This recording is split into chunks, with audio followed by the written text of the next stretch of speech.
观世界，看中国，观众朋友您好，欢迎收看欧视 TV 寰宇天下。以下是详细内容。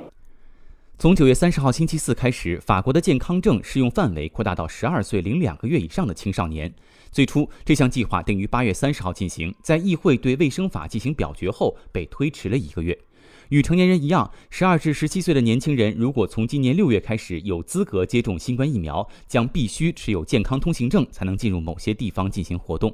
最初，所有12至17岁的人都将被纳入这一扩展范围。然而9月初，政府决定将该措施的实施推迟2个月，以便让9月30号前刚满12岁的青少年有充分时间接种疫苗。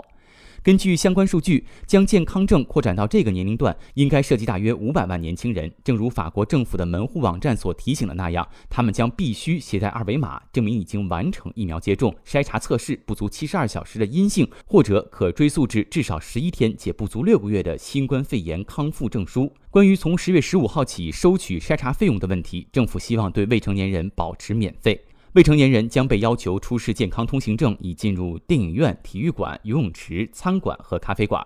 进入学校可以不用出示健康证。然而，如果学校组织活动的地方也同时对公众开放，那么通行证将是强制性的。到目前为止，46%的12到17岁青少年已经接受了完整的疫苗接种计划，72%的人至少接种了1剂新冠疫苗，大约140万年轻人还没有接种疫苗。开学之初，法国政府在学校开展了疫苗接种活动，但到目前为止，其效果有限。根据卫生部周二公布的数字，才注射了不到3万剂。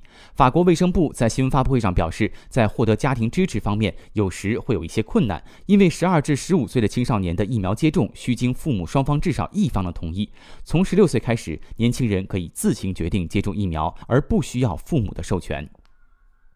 从9月30号星期四开始，法国的健康证适用范围扩大到12岁零2个月以上的青少年。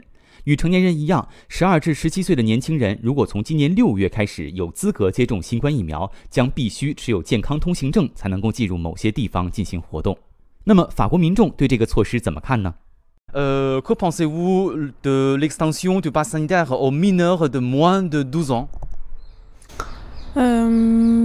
Personnellement, je suis pas trop pour le pass sanitaire déjà de base.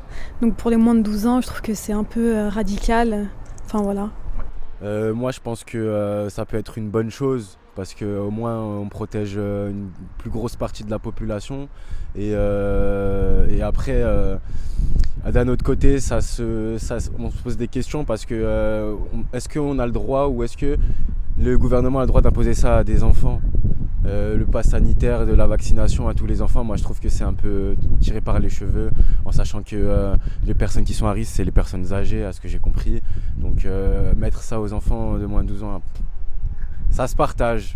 Alors l'extension du pass sanitaire aux moins de 12 ans, pour moi c'est pas, sincèrement, c'est pas très utile.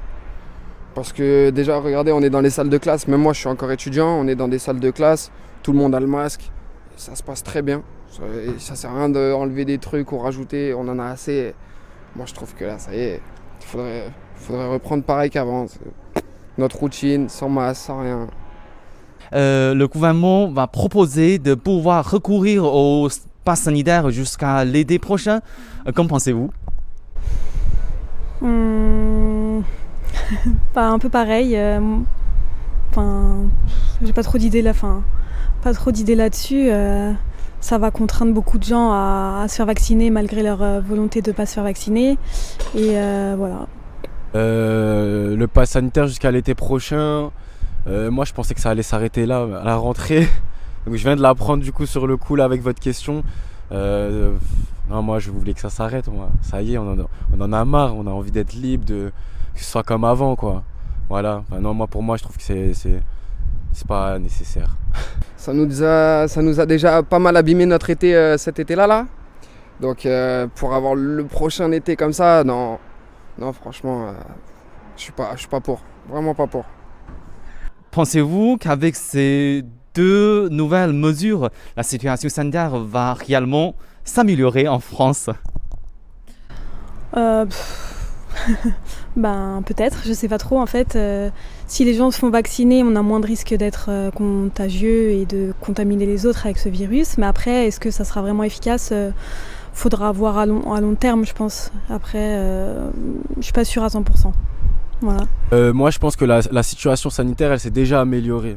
Ça fait depuis de nombreux mois que, bon, il y a eu des fluctuations déjà entre le bien et le mal, bien évidemment. Mais en fait, je pense que ça s'est déjà arrangé. Sinon, ils nous auraient dit de porter les masques dehors. Ça aurait pas rouvert maintenant. Donc la situation, elle s'est déjà arrangée.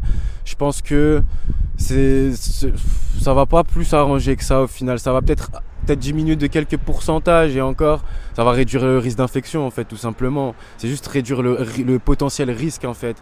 Le risque est là, mais bon. Les enfants, ils sont peut-être pas touchés. Et moi, je suis vacciné à 100%, je tiens à le préciser. Mais j'ai jamais eu un seul symptôme. J'ai jamais eu le corona ou été testé positif pendant toute cette année et demie où j'ai perdu mon travail, où c'était un peu la galère, quoi. Mais non, moi, je pense que c'est pas à faire. Il faudrait peut-être plutôt penser à enlever tout ça et qu'on reprenne nos habitudes d'avant. Je pense que, après, je suis pas scientifique, je suis pas épidémiologiste ou quoi que ce soit, mais je pense qu'on a fait assez d'efforts. On a fait des efforts. Si tout le monde est assez respectueux, gère bien l'histoire du masque, du pass sanitaire, tout, je pense qu'il n'y a pas de raison que ça reparte comme avant. Peut-être que ça persiste un petit peu avec le temps, mais pas commun à toutes les personnes, beaucoup plus rarement, je pense。法国政府发言人加布里埃尔·阿塔尔表示，在发病率稳定在每10万居民50人以下的省份，将取消在小学佩戴口罩的义务。之前已经宣布了相关措施，现在是正式准备实施。9月20号星期四，官方日报以法令形式公布了从10月4号起不再强制要求小学佩戴口罩省份的名单，总共有47个省，其中涉及到之前疫情比较严重的兰德省、旺代省和黄金海岸。这些省份符合特定的标准，正如政府发言人9月22号星期三所解释的，从10月4号星期一开始，在发病率稳定在每10万居民50人以下的省份，健康协议等级将被降至1级，这基本上意味着在小学佩戴口罩的规定将被取消。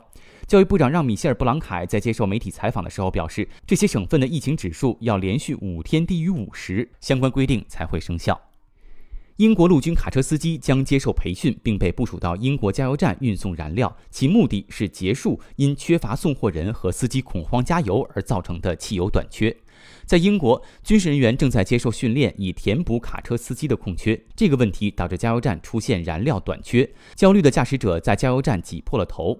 英国政府于2021年9月29号星期三正式批准了提供150名军队司机的决定，他们正在接受培训，然后在未来几天内进行部署。在接下来几天里，人们会看到士兵驾驶着油罐车车队，另有150名士兵也在待命。自上周以来，英国的加油站前已经排起了长队。由于缺乏卡车司机运输汽油，加油站面临着供应问题。这种特殊情况是由于新冠肺炎疫情和英国脱欧造成的劳动力短缺的最新后果。交货问题也影响到超市货架、快餐连锁店和酒吧。政府不断地重复说，英国并不缺少燃料，短缺问题是由于消费者的恐慌加油造成的，就像大流行初期卫生纸或者是某些食品一样。然而他承认，英国脱欧是一个额外的因素。英国首相鲍里斯·约翰逊周二表示，情况正在改善，交货正在逐渐恢复正常。节目最后来看一组简讯。当地时间2021年9月28号，阿富汗首都喀布尔郊区，塔利班士兵持枪乘船在卡尔哈湖上出游。当地时间2021年9月29号，据朝中社当日报道，朝鲜国防科学院28号上午在慈江道龙林郡都阳里进行了新开发的火星8型高超音速导弹试射。当地时间2021年9月28号，厄瓜多尔瓜亚基尔一所监狱发生骚乱，在监狱外等待消息的一位囚犯家属崩溃。根据厄瓜多尔监狱部门的一份声明，警方和军方在行动5小时之后，成功夺回了该地区监狱的控制权。以上就是本期寰宇天下的全部内容，更多资讯还可以登录欧视 TV 网站，以及关注欧视 TV 的 YouTube 频道和 Facebook 主页。感谢您的收看，咱们下期节目再见。